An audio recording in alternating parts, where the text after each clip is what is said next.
Hello பீபர்ஸ், welcome to filmi craft. நான் உங்கள் அருண். இந்த எபிசோடில் நம்ம பார்க்க போகிறது மலையாள படமாக நம்மூர் தியேட்டர்ஸ்லேயே இன்றைக்கி வெளியாக இருக்கிற பிரதீட்சாயா. இந்த படத்தில் ஹீரோவுடைய அப்பா தான் கேரளாவுடைய சிஎம்மாக இருக்கிறாப்புல. ஆனால் ஹீரோ பேசிக்காக ஒரு டெக்கி.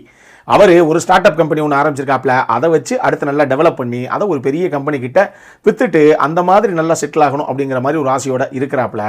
இப்போ ஹீரோவுடைய அப்பா தானே கேரளாவுடைய சிஎம்மாக இருக்கார். அவர் அரசியலில் இதெல்லாம் சாதாரணமாப்பா அப்படிங்கிற மாதிரி என்ன ஊழல் வழக்கு அப்படி இப்படின்னு வந்தால் கூட எல்லாத்தையும் சும்மா தூசு தட்டின மாதிரி தட்டிட்டு அவர் மாட்டுக்கு ஜம்முன்னு ஆட்சி நடத்திக்கிட்டு இருக்காப்புல. ஆனாலும் ஒரு தருணத்தில் அவருடைய பதவியே பறிபோகிற அளவுக்கு ஒரு மிகப்பெரிய பழி சுமத்தப்படுறாரு அவர். இதுக்கப்புறம் இந்த கதையில் என்னதான் நடந்தது, இதுதான் இந்த படத்துடைய மொத்த கதையை. இந்த படம் பி உன்னிகிருஷ்ணன் அப்படிங்கிற ஒரு இயக்குனருடைய படம். ஜேர்னலிசம் அப்படிங்கிறது எந்த அளவுக்கு முக்கியமான ஒரு விஷயம், மீடியா அப்படிங்கிறது எந்த அளவுக்கு ஒரு பவர்ஃபுல்லான டூலு. ஒரு மீடியா ஹவுஸ் நினச்சா எப்படி ஈஸியாக மக்களை மேனிப்புலேட் பண்ணிட முடியும். ஏன் ஒருத்தனை ஆட்சியை விட்டு தூக்கணும் அப்படின்னா கூட அது ரொம்ப சர்வசாதாரணமாக மீடியா நினச்சா பண்ண முடியும் அப்படிங்கிற விஷயத்த ரொம்ப அழகாகவே பேசியிருக்காப்புல இந்த படத்தில். இந்த படத்துக்கு பார்ட் 2 அப்படின்னு அவர் லீடு கொடுக்குறோம் சார் அப்படின்னு அவங்க சொல்லி வைக்கலைனாலுமே நிச்சயமாக பார்ட் 2க்கு லீடு கொடுத்த மாதிரி தான் தெரியுது. இது ஒரு விஷயம். இதை தாண்டி இந்த படம் ஒரு பொலிட்டிக்கல் த்ரில்லர் தான். இருந்தாலும் ட்விஸ்ட் அண்ட் டர்ன்ஸ் எல்லாம் வச்சு முடிஞ்ச அளவுக்கு சுவாரஸ்யமாகத்தான் அந்த கதையை ப்ரெசென்ட் பண்ணியிருக்காங்க. அதுலேயும் குறிப்பாக அந்த படத்துடைய செகண்ட் ஹாஃப் ஃபர்ஸ்ட் ஹாஃபோட கம்பேர் பண்ணும்போது செகண்ட் ஹாஃப் ஓரளவுக்கு சுவாரஸ்யமாகவே இருக்குது ட்விஸ்ட் அண்ட் டர்ன்ஸோட. இந்த படத்துடைய பலம் இந்த படத்துடைய மேக்கிங் அப்படின்னு தான் நான் சொல்லுவேன். மேக்கிங்காக ரொம்ப நல்லாவே கொண்டு வந்திருக்காங்க. குறிப்பாக சினிமோட்டோகிராஃபிங்கிற ஆஸ்பெக்டில் நிவின் பாலி நடந்து வரக்கூடிய அந்த சில்ல விட்டு ஷாட்டை வச்ச விதமாகட்டும், ஷரஃபுதீன் உட்காந்து பேசிகிட்டு இருக்கும்போது அவருடைய முகம் அந்த லேப்டாப்பில் விழுகிற மாதிரி வந்து அந்த மிரர் ஷாட்டை கன்சியூவ் பண்ண விதமாகட்டும்னு சொல்லி சினிமோட்டோகிராஃபியில் ஒரு சில இடங்கள் நல்லாவே பண்ணியிருக்காங்க. மியூசிக் ஒரு சில இடங்களில் இந்த படத்துக்கு சப்போர்ட்டிவாகவும் ஒரு சில இடங்களில் கொஞ்சம் ஓவர் டூ பண்ணிட்டாங்களோ அப்படிங்கிற மாதிரியும் ஒரு ஃபீலை நமக்கு கொடுக்கத்தான் செய்யுது. சர்வமாயா அப்படின்னு சும்மா சக்கப்போடு போட்ட ஒரு பிளாக் பஸ்டர் படத்தை கொடுத்த நிவின் பாலியுடைய அடுத்த படம் இது. இந்த படத்தில் அந்த கதாபாத்திரத்துக்கு என்ன தேவையோ கச்சிதமாக பண்ணியிருக்காருங்க நிவின் பாலி. அவர் போக ஷரஃபுதீன் ஆகட்டும், பாலச்சந்திர மேனன் ஆகட்டும், சபிதா ஆனந்த் ஆகட்டும், இந்த 3 முக்கியமான கதாபாத்திரங்கள் எல்லாரும் அவங்கவுங்க எடுத்துக்கிட்ட கதாபாத்திரத்துக்கு என்ன தேவையோ நீட்டாக ஸ்க்ரீனில் கொண்டு வந்திருக்காங்க.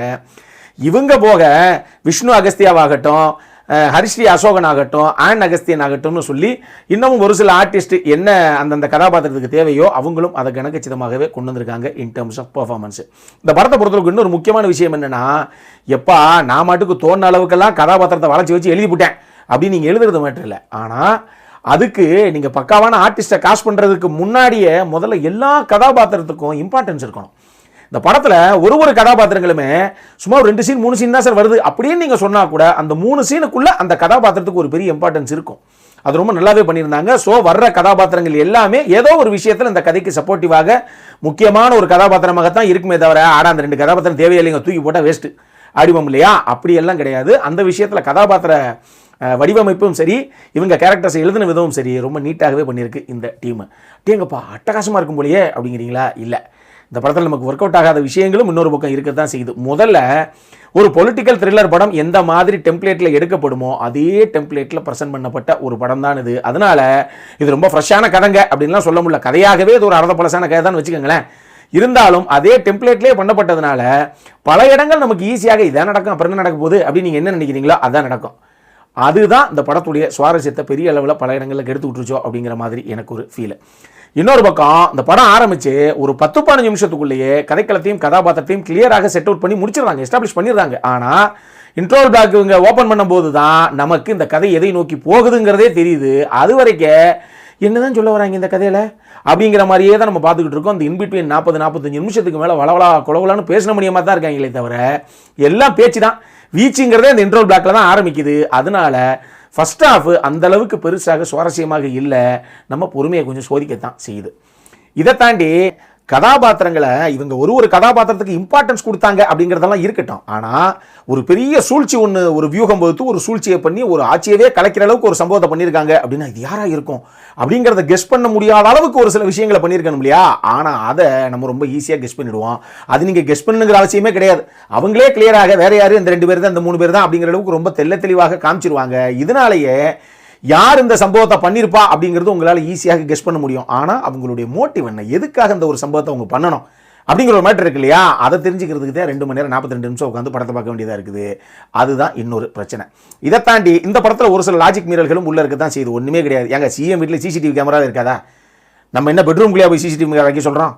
நார்மலாக அவர் ஒரு ஹாலில் உட்காந்து பேசுகிறாரு, இல்லை அவருடைய வீட்டில் முன்னாடி என்ன இருக்குது, இல்லை வீட்டுடைய அந்த வெராண்டா தாண்டதுக்கப்புறம் என்ன இருக்குன்னு அங்கெல்லாம் சிசிடிவி கேமரா இருக்காதா?